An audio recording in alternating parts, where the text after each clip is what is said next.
Here is Maggie Jozefowicz reporting for Women's News by Wahl Ptj. Today is 10th of March 2016. 2 days ago, on the 8th of March, we were celebrating International Women's Day, and I really hope that you got some nice gifts and most importantly acknowledgement for being a woman and for our efforts and work that we are doing for our families and for our employers.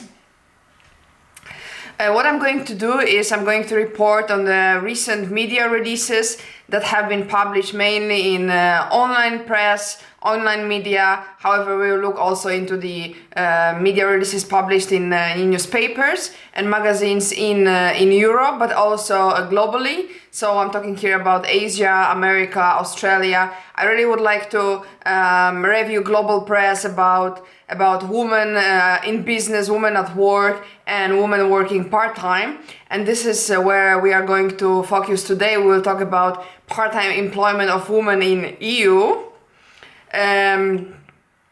Just off the record, I have ordered a microphone now. It's on the way, so that to improve the quality of those videos. I hope you can hear me well as I'm recording from Sony Nex 5 R that has two integrated microphones, so maybe you can hear me a bit far away. However, I really hope that the quality of those videos it's good. So I'm going to start from the article, news release from Eurostat that have been actually published on the 8th of March, on the International Women's Day. And basically what they are saying there is that part-time employment of women in EU increases with the number of children. So yeah, it's kind of obvious to me that the more children you have, the more chances that you will go into part-time employment. However, this is really interesting. I will maybe give you a bit small dose of statistics, not too much, because I know that they are not really digested very well by many of us.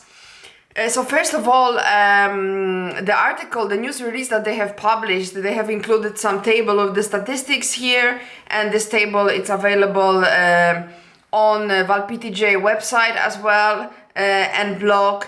And quite surprisingly, the statistics are from 2014.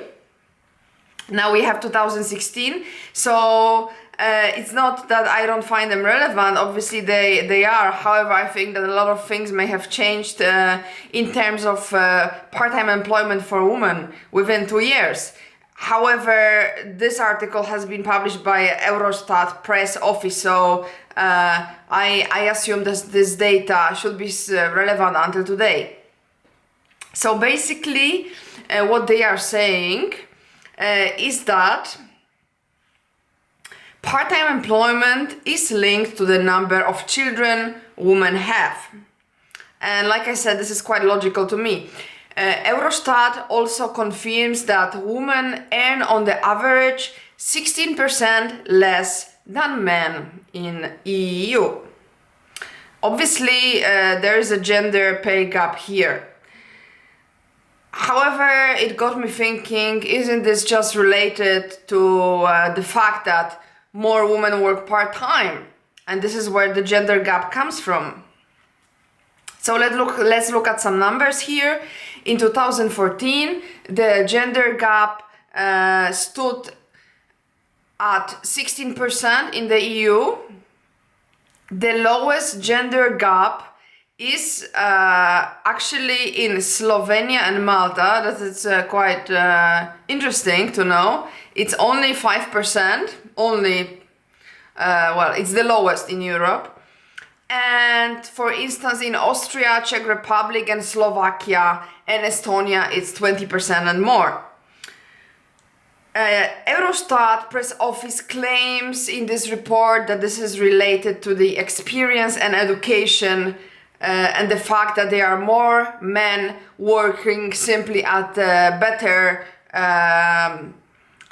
positions, job positions. They call it a sectorial occupation, and that are in general paid more, which is I think another theme for a conversation. why they are working in these sectors and why they are paid more.